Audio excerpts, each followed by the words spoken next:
আর যদি ইসলাম ধর্ম বাদ দিয়ে দাও তাহলে এই দেখো সারাদিন যা পরিশ্রম করেছো সারাদিনের টাকাটা তুমি নিয়ে দাও। কোন সাহাবী বর্ণনা করেন যে এমন অবস্থায় ছিল সময় যারা ইসলাম ধর্মকে লালন পালন করেছে তাদের অবস্থা এমন ছিল উত্তপ্ত পাদুকময় মরুভূমির মধ্যে সময় রাখতো।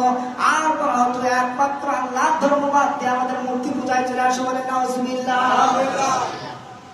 ও মুসলমান, বলতে চাই এই জন্য যখন আপনার নামাজকে প্রতিষ্ঠিত করতে চান, রাসূলের আদর্শকে প্রতিষ্ঠা করতে চান, তাহলে আপনাকে আমাকে রাসূলের আদর্শকে গ্রহণ করার দরকার আছে না নাই? জোরে বলেন আছে না নাই?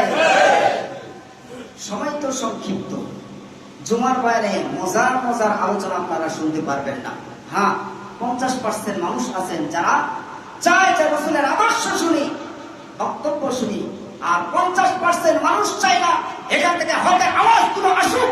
50% মানুষ চায় না এখান থেকে কোরআনের হক কথাগুলো হোক। কথা বলেন ঠিক কিনা?